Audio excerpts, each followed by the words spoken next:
Hi and welcome to our video series of interviews on women in digital currency. My name is Hayley Stootley. I'm from Perth in Western Australia and I have been in the executive business development industry. I am an entrepreneur, but most importantly, I am a mother of 3 beautiful sons. I'd like to welcome today our panelist, Dana Steady. She's a featured entrepreneur, a mother of 4. She's a featured expert on TV and radio in the online retail industry, a mentor to women in business, and a very, very busy lady who also runs 4 businesses. So welcome to Dana. I'd also like to welcome Bernie Winera, who is a self-starter. She has been self-employed for many years. She's a natural health practitioner and sports therapist who has looked after professional athletes on a national and an international level. She is a mentor and a trainer to an international online business team, a mother of 2, and is also very busy and runs 3 businesses. So welcome, ladies. Thank you. Now we are super excited to be joined by this particular amazing human. He is the founder of the Coin Lifestyle and New Currency University, the author of the Amazon best-selling ebook, The 7th Disruption, The Rise of the Digital Currency Billionaire.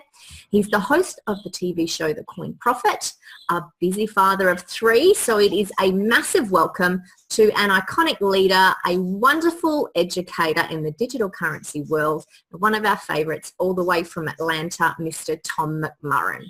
Hey, thank you. Great to be here.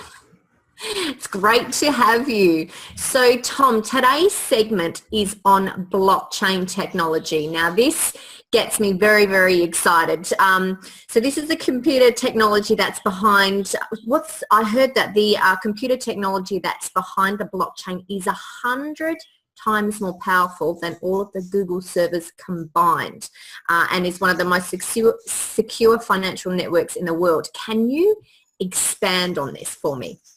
Well, blockchain-based technology, it came about in 2009 when a gentleman by the name of Satoshi Nakamoto published a white paper, a technical paper, saying that he had created a software program that would be able to be a peer-to-peer system where people could send money to each other without using a financial institution. And pretty much the world laughed at him because the smartest people in the world had never been able to figure that out. And furthermore, nobody knows who Satoshi Nakamoto is.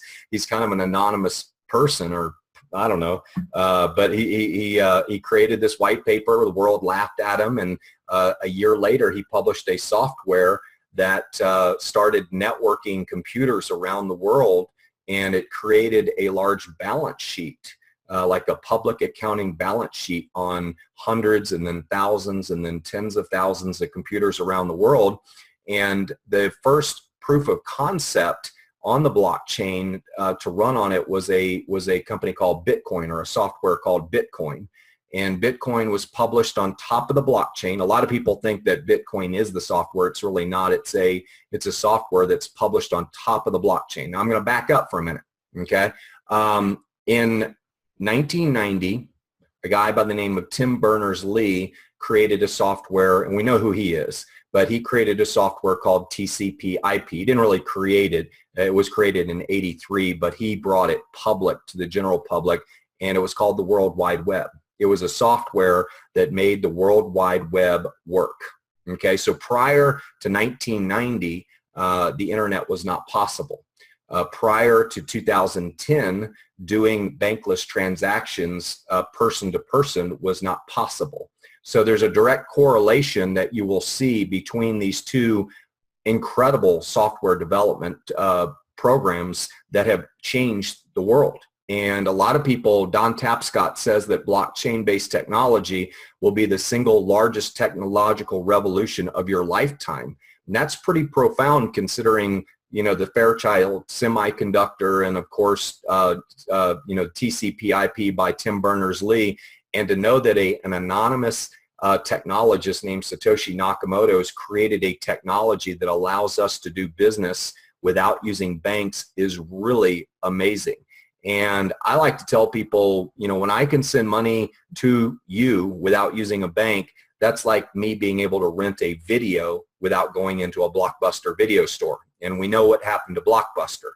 And I think there's definitely a parallel for people to understand that, hey, most of us don't understand how TCP/IP works, okay? But most of us use the internet, right? Well, we don't need to know how blockchain-based technology works. We just need to know it works. And it does work because it's created one of the most successful investments and successful non-governmental based currencies in the world called Bitcoin. Over $300 million in transactions per day. It's truly an incredible invention, and it's going to revolutionize payments, the way you and I do business. It's going to revolutionize the way your refrigerator buys stuff from Amazon automatically, the way your car buys electricity, the way your thermostat buys electricity from your neighbor's solar panels. It's going to be an amazing technology that is absolutely going to change your lives. But blockchain is here to stay. The biggest companies in the world are getting into it, and I'm just very excited about it. The tape Scott's book is so fascinating, and I was hoping that you could elaborate on the safety aspects of the blockchain for us.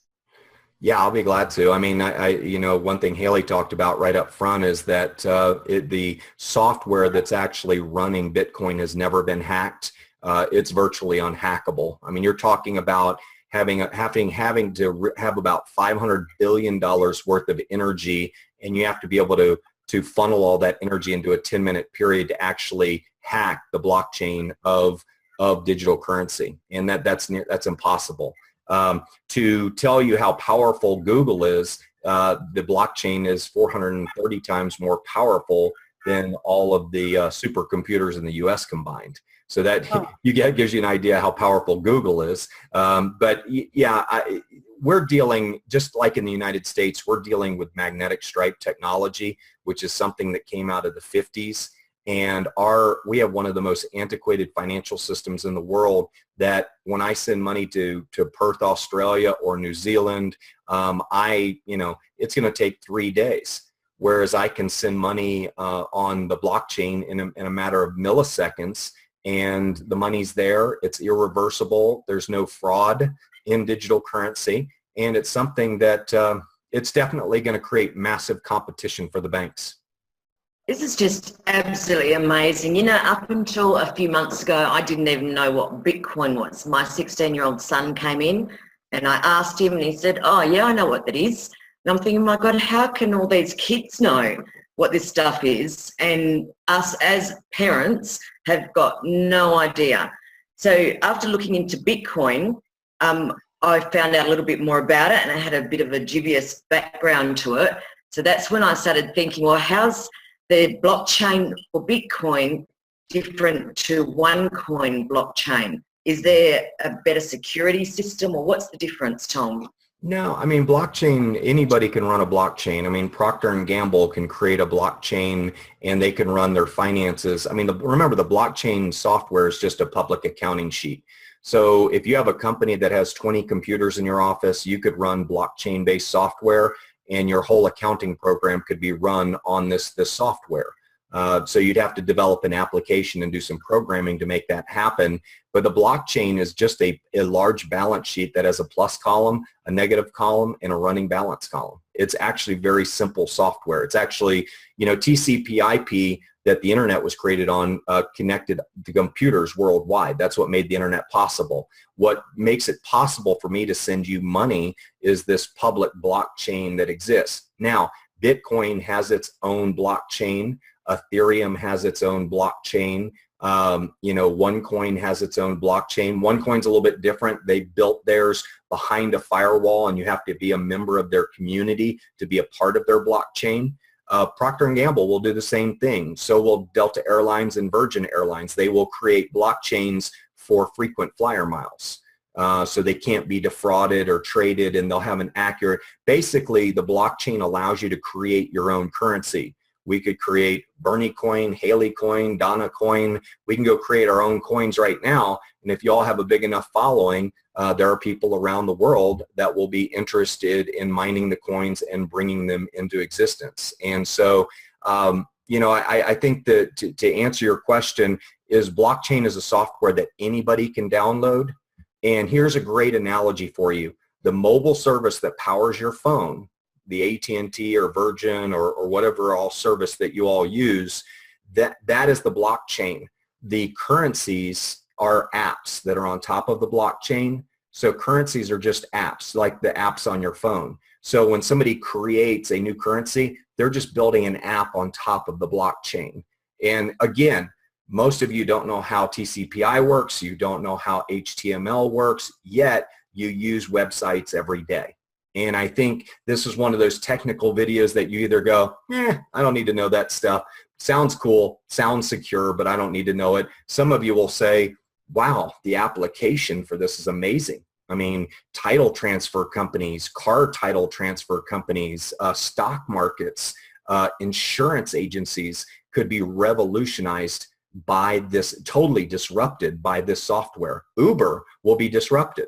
I can match up with blockchain-based technology. I can automatically match up. It's already being developed. Uber is already getting disrupted by the blockchain. Airbnb can be disrupted by the blockchain. And anybody, any business that has an intermediary, they can be disrupted. Just like Netflix disrupted Blockbuster, just like Wikipedia disrupted, Encyclopedia Britannica, just like mobile phones disrupted Kodak. This software, this free software that anybody can download, there will be a kid like Sean Fanning who invented Napster. There will be somebody who develops a software on top of the blockchain that will totally revolutionize an industry, and they won't be able to do anything about it. So it's a very exciting technology. I tell everybody, if you want to be back in the beginning of the internet when TCP/IP was created, you are there with blockchain-based technology, because 99% of your friends, if they have never seen this video, they don't have a clue what blockchain is. They think it's probably some Hasbro board game, but it's very exciting. But great questions. Thank you. Thank you, Tom. I've honestly just been taking notes down here, and I love, this is why we have you as part of this series, because you have taken something that for me, when I first heard about it, it just seems so complex and so confusing, and you have really taken it, you have explained it so simply, and just how profound this technology is just phenomenal. So this is honestly the place to be to get all your questions answered, and to really, I think, get you feeling confident that this really is the way of the future. So I really want to say thank you from all of us, Tom.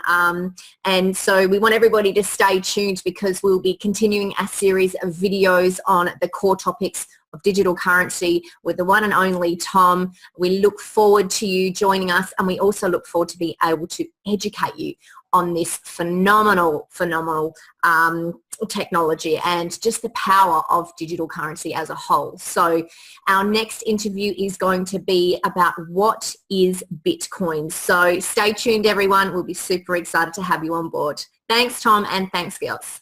Take care. Thank you.